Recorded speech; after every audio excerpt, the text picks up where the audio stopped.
Alright everybody, how is it going? It is Tuesday, November 20th, 2018, and well, we have our Week 11 NFL pick results to go over, and it wasn't the greatest week for me, folks. As you know, I was without internet for this week, so I wasn't able to do any kind of research for these picks. So it was just kind of off my gut, what I was feeling instinctually.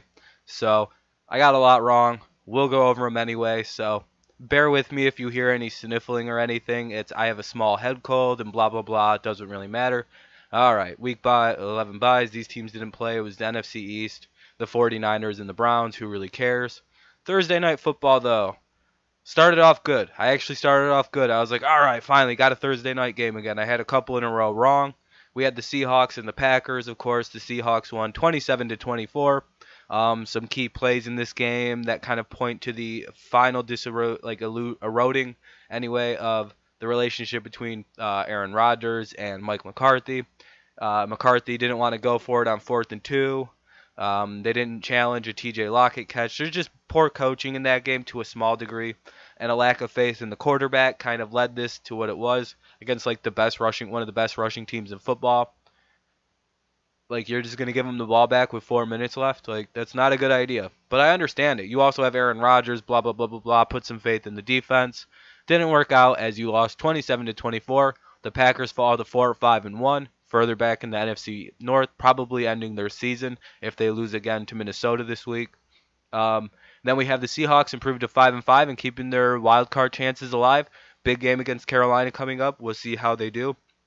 If they can win that game, it makes them in the wild card over Carolina at that point, as both teams would be 6-5. A win by Carolina Seahawks in this game actually helps the Lions to some degree as well, as that gives Carolina another loss. So fingers crossed, go Seahawks next week. Hopefully they win.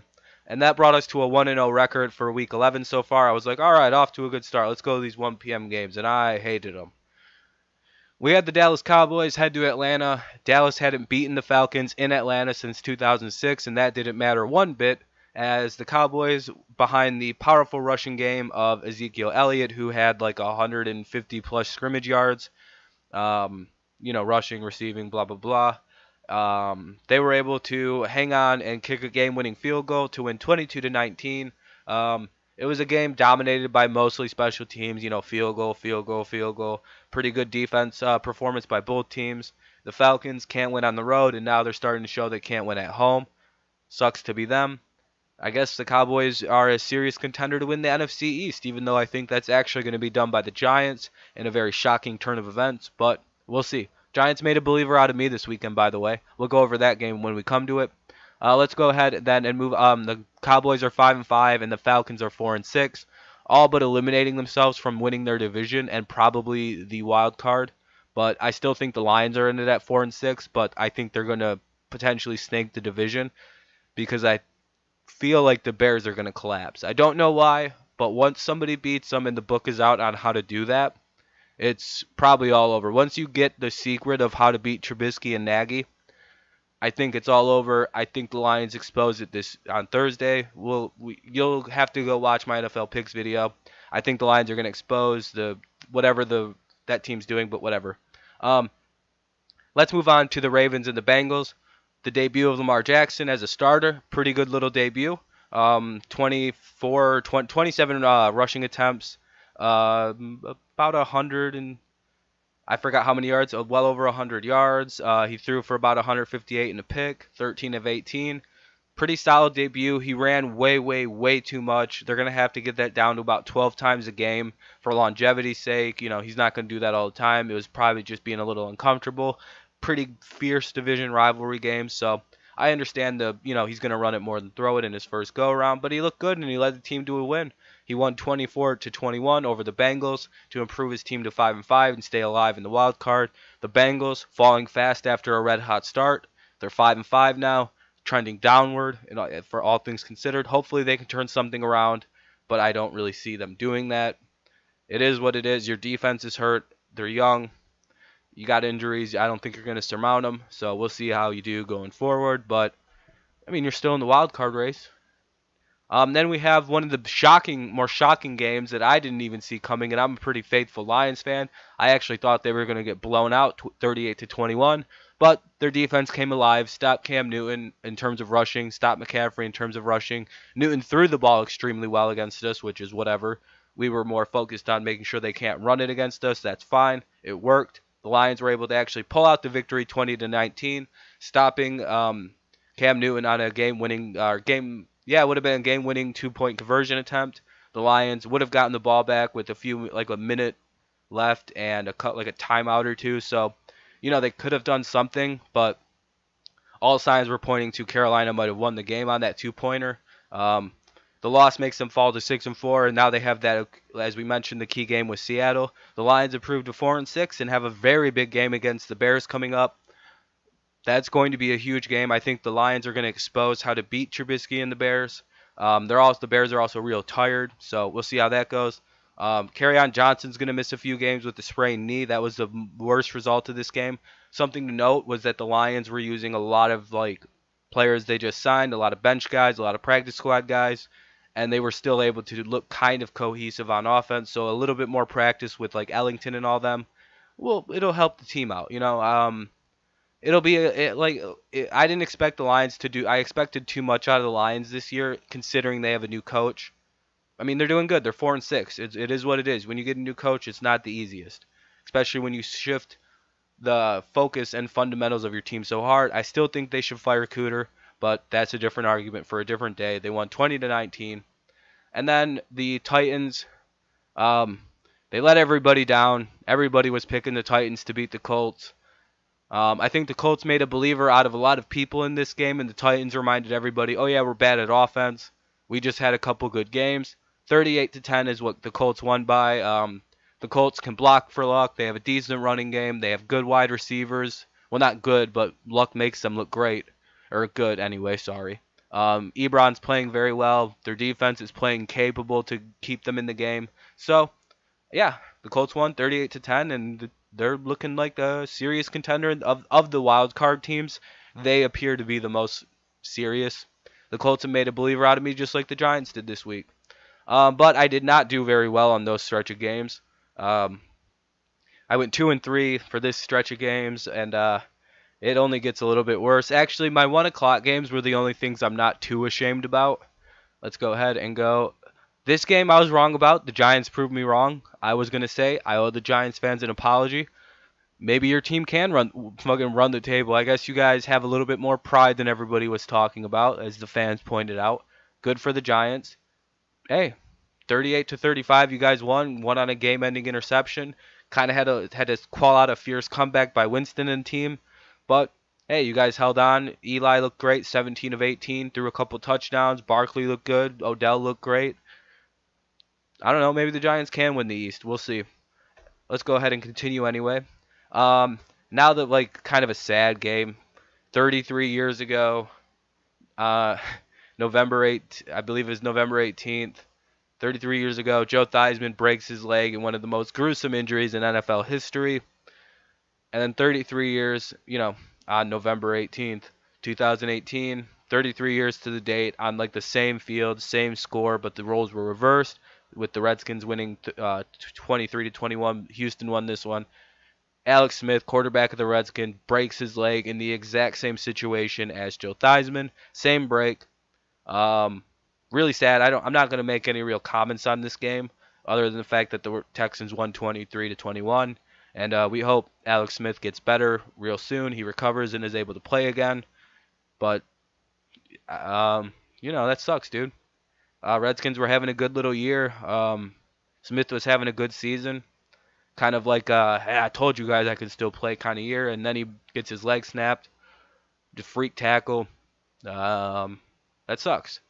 They fall to 6-4. The Texans improved to 7-3. The NFC East is now a little bit up for grabs as the Redskins were starting to run away with it. But, I mean, shit happens. It's a rough game. Oh, shit. And then we had the Pittsburgh Steelers playing in Jacksonville. Big Ben finally did it. He finally beat the Jaguars. 20 to 16 they won. Threw 3 picks. Only had 26 rushing yards in the game for the Pittsburgh. But They coasted. They knew they could beat this team without even trying that hard, and they did. They played the last 10 minutes, scored 20 points, and went home with the victory. Um, they're 7-2-1, arguably one of the best teams in the AFC. I have to see them play the Patriots. I think they do play each other, so we'll have that to look forward to this year to determine the real number 2 seed in the conference if the Chiefs don't lose again. Hopefully they do. I really hope the Chiefs lose again because then the Patriots own the tiebreaker with them, and we could get into home field advantage, or not home field, but at least a bye week, which I'd like. The Jaguars fall to 3-7 on a very disappointing year. Um, Eventually, they're going to realize Blake Bortles isn't the answer and get a real quarterback, but I'm wondering if it's going to be Joe Flacco. It's starting to look like it might be Joe Flacco next year. We'll see who's going to get Flacco because he's obviously done in Baltimore, blah, blah, blah, blah, blah. But anyway, Steelers won 20-16, and they flexed a little bit while they did it. They didn't really care about that game, and they won it anyway. I went 4-4. Not a great start, but it only gets worse from here. I only get one more game correct, people, so everyone who talks shit to me this week saying bad picks, yeah, you're right, I picked shitty. Whatever. I feel like a lot of people had bad picks. I'm gonna go through and challenge and look at everybody's the actual like week 11 picks video. I'll look at everybody. I still gotta do that today. All right, now we have the Oakland Raiders going and playing the Arizona Cardinals. This is a game I thought the Cardinals would win. I'm not picking the Raiders to win any games this year. It is what it is. They stink. I don't like them. But they won 23-21 in a boring game no one cares about. The Chargers beat the Denver Broncos, or the Broncos beat the Chargers. Another game I don't really care about. I don't know anything other than the Broncos won on a game-winning field goal. Whatever. Let's see. Both teams, the Cardinals and the Raiders, go to 2-8 apiece. The Broncos go to 4-6, and the Chargers fall to 7-3. They really want the Chiefs to lose another game here because 9-2, 7-3. They could make some ground up and possibly contend for the East or the West. We'll see how that plays out. And then, of course, a game I predicted right. The only last one I predicted right, we have the Saints and the Eagles. The Saints blew them the fuck out, 48-7. The Eagles fall to 4-6, just one game ahead of the Giants. Shocking, right? 4-6, 3-7. That's incredible. And then we have the Saints at 9-1, looking like the league's best team, completely unstoppable by all things considered. Like this is self-explanatory. They beat the hell right out of them. Like I don't have to explain much on a 48-7 game. You know what happened. I'm at 5-6 at this point. I'm hating myself because I picked just shitty this week. Whatever. Sunday and Monday night football doesn't get any better. Sunday night football, I thought the Vikings were a lot better than they were this year. Obviously they're not. Obviously Kirk Cousins is just the Andy Dalton of the NFC. He doesn't play well in big games. Whatever. Minnesota, you overspent a lot of money. Should have let it go. Should have let him go to the Jets. You fucked up. It's all right though. As a Lions fan, I respect the fuck up. Khalil Mack's great. He played well in this game. I believe he had a forced fumble, a strip sack. It's crazy what this guy's capable of doing. You can't block him. Nobody can. He's a one-man wrecking crew. Mitch Trubisky is being guided by Matt Nagy in some kind of magical witchcraft voodoo way. Because Nagy's an offensive genius. He's the lead. He's another addition of genius offensive coach, taking a young, potentially great quarterback and doing great things. We see it with Sean McVay and Jared Goff, and it's just like one of those things. It's just what that's the trend in the NFL. Young coach, or a good coach, quarterback. Good coach, quarterback. It's just what it is. Offensive genius type quarterback, boom, whatever. I mean, a lot of teams are probably going to try to copy the Rams, and we'll see. This is probably what's going to happen. It's what the Bears are doing too. Trubisky and Goff are examples of two guys who are playing a lot better because of coaching. I think Mahomes is one of those guys, young quarterback playing better because of coaching, even though Mahomes' coach isn't young at all. Andy Reid's an old man. But there's lots of examples of that in the NFL. Young guys playing out of their mind. Doug Peterson with, Carson Wentz. Even though they've kind of regressed this year, but it's like Wentz didn't play till like 4 or 5 weeks in. It's whatever. And then we have Monday Night Football. The Bears look good. They look like they're probably going to win the North if they don't collapse, but I kind of feel like the Bears are going to collapse. Once the secret's out on how to stop Trubisky and Nagy, then the rest falls into place, I think. Let's see. Then we have Monday Night Football.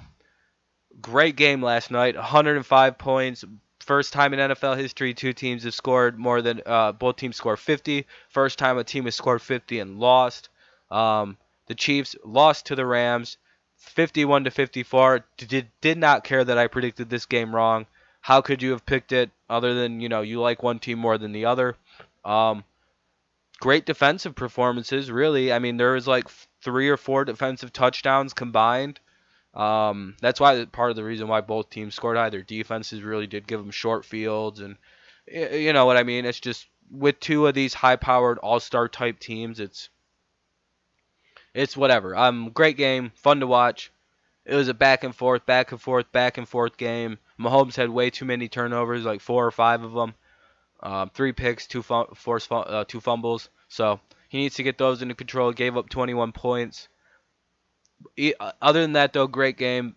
I don't think this is a Super Bowl matchup, to be honest with you, because I don't think the Chiefs are going to go that far, and I don't know if the Rams have the defense to go that far, but we'll see how things play out for the rest of the year once they get Talib back. Chiefs are now 9-2, and the Rams are 10-1. Rams have the best overall record in the NFL, but the Saints are right behind them and hold the tiebreaker. So, all right, that means this week we went 5-8, horrible record, whatever, worst of the season. You can shake off a bad week as long as you do good the next week, which is what we're aiming at on the week 12 video that's already up. And then we have, let's see, for the season, just a reminder what we were before this week. We were 84, 59-2, looking pretty good. And not so good now. 89, 67-2 after a terrible week.